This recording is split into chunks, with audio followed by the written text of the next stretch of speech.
नमस्कार, मेरा नाम है मृत्युंजय और आप देख रहे हैं अमर उजाला। कर्नाटक से एक बहुत बड़ी खबर सामने आई थी, धर्मस्थल केस। आपने शायद कल एक वीडियो देखा भी होगा अमर उजाला पर। उसमें क्या कुछ अपडेट आया है, पूरा मामला क्या है, प्रशासन वहाँ पे किस तरह से काम कर रहा है। हमारे साथ हमारे वरिष्ठ सहयोगी वरुण कुमार जी जुड़े हुए हैं। वरुण जी, क्या पूरा मामला है, वो कर्नाटक धर्मस्थल केस है क्या, और उस पर अब अपडेट क्या आया है? जी देखिए, कल भी हमने इस मामले को विस्तार से बताया था। आज फिर आज इसमें कई नए अपडेट्स हैं, वो भी हम बताएंगे। कर्नाटक का ये मामला मैं कहूँ कि अपने आप में बेहद बेहद बड़ा मामला है। और अगर ये पूरा जो आरोप हैं ये अगर सही साबित होते हैं तो मुझे लगता है कि देश के सबसे बड़े मामलों में से एक बड़ा मामला रहेगा। और ये मामला है एक मास बरियल का मामला है। एक शख्स पुलिस के सामने पहुंचता है, वो ये आरोप लगाता है कि वो कर्नाटक के धर्मस्थल मंदिर में काम किया करता था।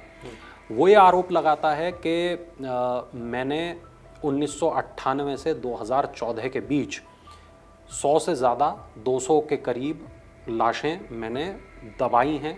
मंदिर के सुपरवाइज़र के कहने पर मैंने ऐसा किया करने को मुझे मजबूर किया गया। और वो जो लाशें थी वो औरतों की थी, बच्चियों की थी। उनके शरीरों को देख के, शवों को देख के, लाशों को देख के ऐसा लगता था कि उनके साथ दुष्कर्म या यौन उत्पीड़न उनका किया गया है। कुछ स्कूली बच्चों के बारे में भी वो बताता है कि इस तरह का मैंने देखा। और 2014 में मैंने अपने रिश्तेदार की एक बच्ची की भी लाश वहाँ पर देखी। उसके बाद मैं वहाँ से भाग गया, नाम छुपाकर मैं दूसरे राज्य में रहने लगा। लेकिन मेरे ज़मीर ने मुझे बार बार झकझोरता रहा। अंततः 2025 में अब मैं लौट कर आया हूँ और मैंने ये मामला दर्ज कराया है। अब जब उसने ये पूरी बात बताई तो हड़कंप मच गया पूरा राज्य में। एकदम सिर्फ इसी केस की बात होने लगी। राज्य सरकार हिल गई। सरकार ने तत्काल आनन फानन में एसआईटी का गठन किया। एसआईटी इस मामले की जांच कर रही है। 29 तारीख से जुलाई की 29 तारीख से जिन जगहों पे उसने बताया था व्यक्ति ने, वहाँ पर खुदाई चल रही है। तकरीबन 14-15 लोकेशन उसने बताई हैं, वहाँ पर खुदाई चल रही है। 29 तारीख को खुदाई हुई, फिर 30 को खुदाई हुई, 31 को खुदाई हुई, 1 तारीख को खुदाई हुई और आज 5वां दिन है। और आज भी खुदाई वहाँ पर जारी है।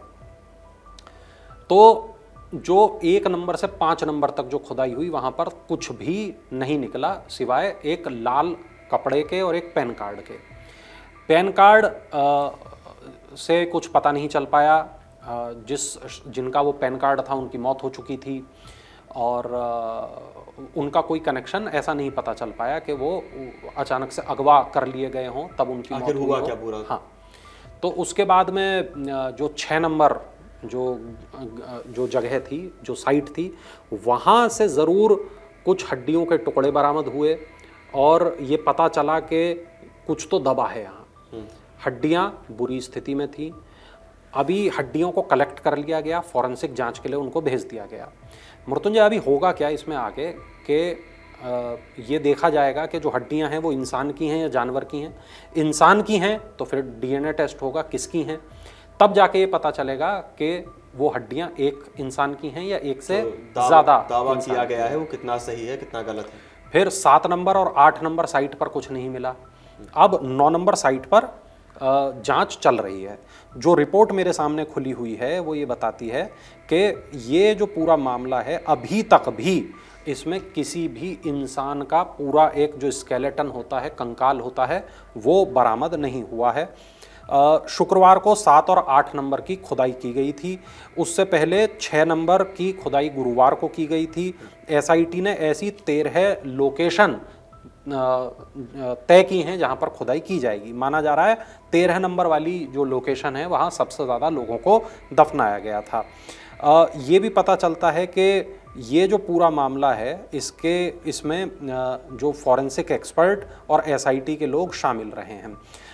रिपोर्ट हमें ये बताती है कि पुलिस ने इस बीच जो गायब हो गए लोग हैं, जैसे जब कोई अज्ञात में मामला दर्ज होता है कि कोई शख्स गुमशुदा हो गया, उसकी जांच के लिए रजिस्टर बनते हैं, उसकी एंट्री दर्ज होती है कि ये गुमशुदा लोगों का रजिस्टर है, उसके बाद पोस्टर छपते हैं, पूरे इलाके में वो पोस्टर लगते हैं।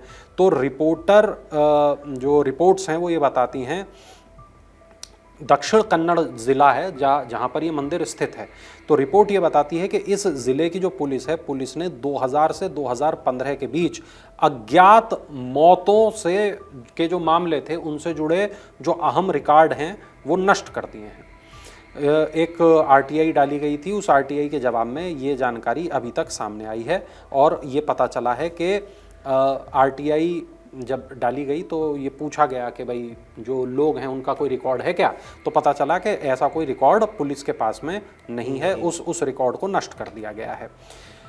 दरअसल ये जो शख्स था जिसने ये आरोप लगाए वो एक सफाई कर्मचारी है और उसने ये आरोप लगाए कि मेरे जो उस वक्त सीनियर थे, जो मेरे सुपरवाइज़र थे, उन्होंने 1995-98 से 2014 तक मेरे को इस काम के लिए मजबूर किया कि तकरीबन 100 से 200 शव जो हैं मेरे को कहा गया कि आप इनको जाकर दफना दीजिए, और मैंने वो दफनाए। इसमें ज़्यादातर महिलाएं थी, नाबालिग थी। नेत्रावती नदी है वहाँ पर और उसके किनारे ये पूरा जो गांव है वो बसा हुआ है, ये इलाका जो है वो बसा हुआ है, और कई अलग अलग जगहों पर मैंने इन शवों को दबाया। कई शवों पर यौन हिंसा और एसिड अटैक तक के निशान मैंने देखे हैं। 3 जुलाई 2025 को इस शख्स ने अदालत में अपना मामला दर्ज कराया। 4 जुलाई को एफआईआर दर्ज की गई। 19 जुलाई को एसआईटी का गठन हुआ। एसआईटी के जो लोग उसको हेड कर रहे हैं उसमें डीजीपी प्रणब मोहंती हैं, डीआईजी एमएन अनुचेत हैं और बाकी कुछ आईपीएस और भी हैं। फिर इसके बाद में 13 जगह चिन्हित की गई जहां पर खुदाई होनी है और एसआईटी ने इन जगहों को खुदाई के लिए चुना। 29 जुलाई से खुदाई का ये पूरा मामला चालू हो गया। शुरू की 5 साइटों पर कुछ नहीं मिला। 6 नंबर साइट पर कुछ स्केलेटन रिमेन्स जो हैं, जैसा मैंने बताया कि कुछ हड्डियों के टुकड़े बरामद हुए और 15 ये टुकड़े हैं जो हड्डियों के बरामद हुए हैं और माना जा रहा है कि ये किसी पुरुष का कंकाल हो सकता है।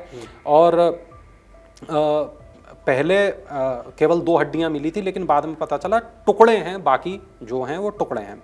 7 और 8 साइट की जब खुदाई की गई वहाँ कोई मानव अवशेष नहीं मिला और अब जो है नवी साइट की खुदाई आज 2 अगस्त में की जा रही है। अब यहाँ पर ये जितनी भी चीज़ें हैं, इनको जो मिट्टी है, मिट्टी के नमूने, ताकि ये देखा जा सके कि हड्डियाँ क्या मिट्टी में घुल मिल गई हैं, इनको फॉरेंसिक जांच के लिए लैब में भेज दिया गया है। घटना स्थल पर मोबाइल फ़ोन का इस्तेमाल वर्जित है। डीआईजी, एसआईटी के हेड, अन्य वरिष्ठ अधिकारी वहां पर पहुंच चुके हैं। भारी बारिश वहां पर इस वक्त हो रही है और जो पूरा इलाका है उसकी जो संरचना है जो पूरे इलाके की वो भी थोड़ा सा अलग है और इसकी वजह से जो जांच है, जो खुदाई है, उस पर भी फर्क पड़ रहा है। अब यहाँ पर एक बात ये कल भी मैंने बताया था कि एक नई तकनीक होती है जिसको बोलते हैं ग्राउंड पेनेट्रेटिंग रडार। कुछ वक्त पुरानी बात है, मैं मतलब एक देख रहा था, एक पुराने जो पिरामिड हैं उनसे जुड़ी एक स्टोरी में देख रहा था, तो पता चला कि एक ये जो जीपीआर होता है, ग्राउंड पेनेट्रेटिंग रडार, इसकी मदद से जो मास बरियल साइट्स हैं पुराने ज़माने की, उनको ढूंढा जा रहा है। पिरामिड्स को ढूंढा जा रहा है जिनको पेड़ पौधे या मिट्टी ने कवर कर लिया है। तो हेलीकॉप्टर के ज़रिए ये रडार की जो तरंगें हैं वो ज़मीन पर डाली जाती हैं और उसके बाद जो ज़मीन के नीचे दबी हुई चीज़ें हैं उनका मोटा मोटा अंदाज़ा हो जाता है और ये भी अंदाज़ा हो जाता है कि ये किस स्थिति में वहाँ पर हैं। तो उस तकनीक से भी ये जो मास बरियल साइट्स हैं इनके बारे में जानकारी जुटाई जा रही है। देखा जा रहा है कि वहाँ पर क्या कुछ दबा है, क्या कुछ दबा हो सकता है, एक मोटा अनुमान उसके बारे में पता किया जा रहा है। क्योंकि वो जो इलाका है वो जंगल का इलाका है, वो ऐसा इलाका है जो नदी के पास में है। जब नदी इतने सालों पुरानी बात है, तो जब नदी का बहाव बढ़ता होगा, जल स्तर बढ़ता होगा, तब वो पूरा इलाका उसमें डूब जाता रहा होगा और ऐसा साल दर साल हुआ है। तो अभी वो रिमेन्स जो हड्डियां वहां पर हैं या नहीं हैं, ये भी एक बड़ा सवाल है। एक बड़ा सवाल ये भी है, क्या ये जो पूरा मामला है, ये जो धर्मस्थल मंदिर है उसकी प्रतिष्ठा को कितना धूमिल कर सकता है? कहीं ऐसा कोई प्रयास तो नहीं है? और यदि वो शख्स सच बोल रहा है जिसने वो आरोप लगाए हैं, तो फिर मुझे लगता है कि भारत के इतिहास के सबसे बड़े मामलों में से ये एक मामला मृत्युंजय निश्चित तौर पर होगा।